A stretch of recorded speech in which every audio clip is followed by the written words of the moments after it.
লেগেছে, তোমার ভাইয়ের রক্ত আমার বোনের রক্ত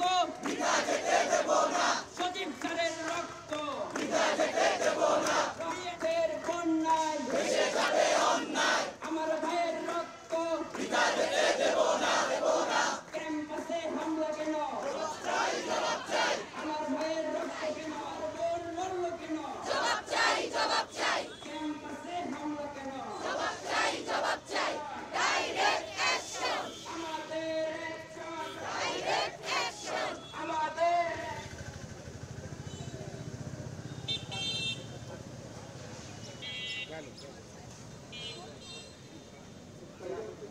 আমাদের পুলিশ আন্দোলনকারীদের সংঘর্ষ চলাকালীন সময়ে তার একমাত্র ভাইকে মাদ্রাসা থেকে সাধারণ শিক্ষার্থী হিসেবে একজন মেডিকেল শিক্ষার্থী হিসেবে একজন এই বাংলাদেশে ভবিষ্যতে যেন কোনো শিক্ষার্থী অন্যায়ভাবে কোনো হত্যাকাণ্ড হয়রানি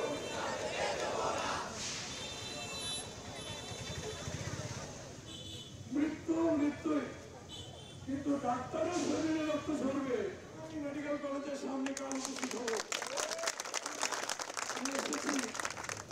আজকে আমাদের এই শান্তিপূর্ণ অবস্থানের মূল দাবি আমাদের শিক্ষার্থীদের ৯ দফা দাবির সাথে আমরা একাত্মতা প্রকাশ করছি এবং আমাদের ঢাকা মেডিকেল সহ অন্যান্য মেডিকেলের কিছু শিক্ষকের যে অন্যায়ভাবে বদলি করা হয়েছে সেটার বিরুদ্ধে আমরা আজকে মানববন্ধন করছি। আমাদের আসলে থাকার কথা ছিল আমাদের ক্যাম্পাসে, আমাদের ডিউটিতে। আমি নিজে একজন ইন্টার্ন ডক্টর, সো আমি ডক্টর ফেলে কিন্তু আজকে রাজপথে ডক্টর সজীব হত্যার প্রতিবাদের জন্য আমরা এসেছি। ডক্টর তো অবশ্যই একটা দেশের সম্পদ, তো সেখানে একজন দেশের সম্পদকে যদি এভাবে মেরে ফেলা হয় এটা আমরা কখনোই মেনে নিতে পারি না। উনি কোনো আন্দোলনেই যান নাই, এরকম একটা পরিস্থিতিতে তাকে খুব কাছ থেকে গুলি করে হত্যা করা হয়েছে।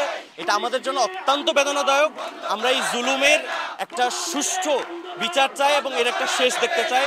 সুতরাং এই জায়গা থেকে আমরা আমাদের অবস্থান থেকে সর্বোচ্চটুকু বৈষম্য বিরোধী আন্দোলনের পক্ষে অবস্থান করছি। এই দেশের ক্লান্তি লগ্নে আসলে যেখানে সকল শ্রেণীর সকল পেশার মানুষ একে একে অংশগ্রহণ করছে, সেখানে একজন মেডিকেল স্টুডেন্ট হিসেবে যারা মানুষের সেবায় নিয়োজিত থাকে তাদের একটা নৈতিক দায়িত্ব মানুষের সাথে সংগতি প্রকাশ করে দেশের ক্লান্তি লগ্নে আন্দোলনে অংশগ্রহণ করা।